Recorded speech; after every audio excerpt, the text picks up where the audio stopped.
এই ভিডিওটি আপনি যতক্ষণে দেখা শেষ করবেন ততক্ষণে সারা বিশ্বে প্রায় 40 লক্ষ কাপ কফি পান করা হয়ে যাবে। কমপক্ষে ১,৫০০ বছর ধরে মানুষ কফি খেয়ে আসছেন এবং কেউ কেউ বলেন মানব সভ্যতায় এর গুরুত্ব এত বেশি যে কফি ছাড়া অনেক বড় বড় ধারণার জন্মই হতো না, যা আমাদের বিশ্বকে নতুনভাবে দেখতে ও আবিষ্কার করতে শিখিয়েছে। কফির প্রধান সক্রিয় উপাদান হলো ক্যাফিন, যাকে পৃথিবীতে সবচেয়ে বেশি ব্যবহৃত সাইকোঅ্যাক্টিভ মাদক হিসেবে ভাবা হয়। তো কোথা থেকে আসে এই কফি, আর আমরা যখন কফি পান করি তখন এটি আমাদের শরীরে কি করে? কফি আসে কফি আরবিকা গাছের ফল থেকে, যা প্রথম ইথিওপিয়ায় পাওয়া যায়। এ নিয়ে এমন একটি গল্প শোনা যায় যে নবম শতাব্দীতে কালদি নামের এক রাখাল দেখেন কফি বেরি খেয়ে তার ছাগলগুলো আরও বেশি চাঙ্গা হয়ে উঠেছে, তাই তখন তিনিও একটু খেয়ে দেখেন।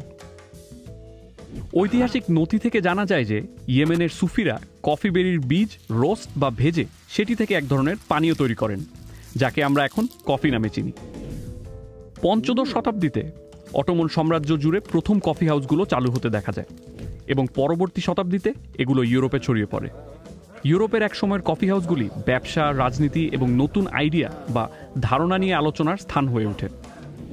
এমনকি একজন শিক্ষাবিদ ইউরোগেন হ্যাবারমাস বলেছেন, কফি ছাড়া আমরা হয়তো সংস্কার মুক্তই হতে পারতাম না। কান্ট এবং ভলতেয়ারের মতো দার্শনিকরা যারা দিনে মোটামুটি ৭২ কাপ কফি পান করতেন, একটা সময় তারা বিশ্ব সম্পর্কে ক্যাথলিক চার্চের ব্যাখ্যা নিয়ে প্রশ্ন তুলতে শুরু করেছিলেন। পরবর্তীতে তারা এই চিন্তা নিয়ে বিজ্ঞানের দিকে মনোযোগ দেন যে মহাবিশ্বের সবকিছু যুক্তিযুক্তভাবে ব্যাখ্যা করা সম্ভব। এই তথাকথিত এজ অফ এনলাইটমেন্ট বা চিন্তার বিকাশের যুগ পৃথিবীর প্রতি আমাদের ধারণার আমূল পরিবর্তন করেছে। এটি রাজতন্ত্রের অবসান, গণতন্ত্রের বিকাশ এবং অসংখ্য বৈজ্ঞানিক আবিষ্কারের দিকে আমাদের পরিচালিত করেছিল।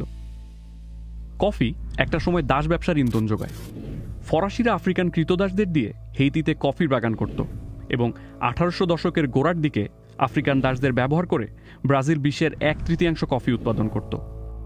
কেউ কেউ আবার এ যুক্তিও দেন যে কফি পুঁজিবাদেরও জন্ম দিতে সাহায্য করেছে। কিন্তু কফি কি আসলেই পুঁজিবাদের জন্ম দিয়েছে? কোম্পানিগুলো একটা সময় কর্মীদের কফি দেওয়া শুরু করে এবং এক সময় তাদের কফি পানের বিরতিও নিতে দেয়। তবে এটি মালিকদের পক্ষ থেকে স্বার্থহীন কোনো বিষয় ছিল না। তারা আসলে শ্রমিকদের উৎপাদনশীলতা বাড়ানোর চেষ্টা করছিল। সে যুগ থেকে বর্তমান যুগে আসি। এখন বিশ্বে মানুষ প্রতিদিন ২০০ কোটি কাপ কফি খাচ্ছে। কফি বছরে ৯,০০০ কোটি ডলারের একটি শিল্প হয়ে উঠেছে। শুধু তাই নয়, কফি এখন কোটি কোটি মানুষের দৈনন্দিন জীবনের গুরুত্বপূর্ণ একটি অংশ হয়ে দাঁড়িয়েছে। এখন দেখা যাক কফি কিভাবে আমাদের শরীরে প্রভাব ফেলে। যখন ক্যাফিন আপনার পরিপাকতন্ত্রে প্রবেশ করে তখন এটি অন্ত্রের মাধ্যমে রক্তের প্রবাহে মিশে যায়। কিন্তু এর প্রভাব তখনই শুরু হয় যখন ক্যাফিন স্নায়ুতন্ত্রে প্রবেশ করে। এটি ঘটে কারণ ক্যাফিনের এমন একটি রাসায়নিক গঠন রয়েছে যার কাঠামো আমাদের নিজেদের শরীরেই উৎপাদিত হয় এমন একটি রাসায়নিকের মতো, যার নাম অ্যাডিনোসিন। ক্যাফিন আমাদের শরীরে অ্যাডিনোসিন রিসেপ্টরকে ঘিরে ফেলে, যা স্নায়ুকোষের পৃষ্ঠে পাওয়া যায়। ব্যাপারটা আসলে চাবি দিয়ে তালা খোলার মতো। অ্যাডিনোসিন এমন একটি উপাদান যা আমাদের সিম্প্যাথিক নার্ভাস সিস্টেম বা সমবেদী স্নায়ুতন্ত্র দুর্বল করে। এটি আপনার হৃদস্পন্দন কমিয়ে দেয়, এতে ঘুম ঘুম ভাব হয় এবং শরীরে শিথিলতা তৈরি হয়। এই রিসেপ্টরগুলোকে আচ্ছাদিত করে ক্যাফিন শরীরে এর ঠিক বিপরীত প্রভাব তৈরি করে। যেমন যদি আপনার নিয়মিত কফি পানের অভ্যাস না থাকে, তাহলে কফি পান করার পর আপনার রক্তচাপ কিছুটা বাড়তে পারে। মস্তিষ্কের কার্যকলাপের ক্ষেত্রেও এটি কাজ করে। ক্যাফিন মস্তিষ্ককে উদ্দীপিত করে, ক্ষুধা কমিয়ে দেয় এবং আপনাকে সতর্ক অবস্থায় থাকতে সাহায্য করে, যাতে আপনি দীর্ঘ সময় মনোযোগ ধরে রাখতে পারেন। ক্যাফিন আপনার মন মেজাজেও ইতিবাচক প্রভাব ফেলতে পারে, আপনার ক্লান্তি দূর করতে পারে এবং শারীরিক কার্যক্ষমতা বৃদ্ধি করতে পারে। এ কারণে অনেক অ্যাথলেট একে সাপ্লিমেন্ট হিসেবেও ব্যবহার করে এবং এই প্রভাবগুলো ১৫ মিনিট থেকে ২ ঘন্টা পর্যন্ত থাকতে পারে। আমাদের শরীর কফি গ্রহণ করার ৫ থেকে ১০ ঘন্টা পর ক্যাফিন শরীর থেকে বের করে দেয়। তবে ক্যাফিনের প্রভাব আরও দীর্ঘস্থায়ী হতে পারে। বিশেষজ্ঞদের মতে আপনি যদি আপনার শরীরে কফির কার্যকারিতা বাড়াতে চান, তবে বিকেলের পর কফি পান না করাই ভালো। এতে পরের দিন সকালে আপনি যখন কফি পান করবেন তা আপনার শরীরে আরও কার্যকারী প্রভাব ফেলবে। কফি পান করার সময় একটু যত্ন নিয়ে পান করতে হয়।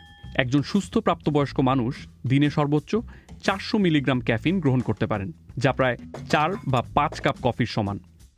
এর বেশি পান করলে অনিদ্রা, নার্ভাসনেস, উদ্বেগ, হৃদস্পন্দন বেড়ে যাওয়া, পেটে অস্বস্তি, বমি বমি ভাব এবং মাথা ব্যথার মতো পার্শ্ব প্রতিক্রিয়া হতে পারে। যদি কেউ পরপর 12 কাপ কফি বা প্রায় 1200 মিলিগ্রাম ক্যাফিন গ্রহণ করেন, তাহলে তার শরীরে এর বিষক্রিয়ার ফলে খিচুড়ির মতো প্রভাবও দেখা দিতে পারে। যদিও এই সীমা এক একজনের ক্ষেত্রে এক এক রকম, কিন্তু জিনগতভাবে কারো কারো শরীর ক্যাফিনের প্রতি একটু বেশি সংবেদনশীল। তবে পরিমিত মাত্রায় পান করতে পারলে কফি শরীরের জন্য বেশ উপকারী। যেমন Harvard T. H.. Chan school of public হেলথের ডক্টর ম্যাটিয়াস হেনের মতে, coffee type 2 diabetes, cardiovascular disease, কিছু ক্যান্সার এবং পার্কিনসন রোগের ঝুঁকি হ্রাসে সাহায্য করে।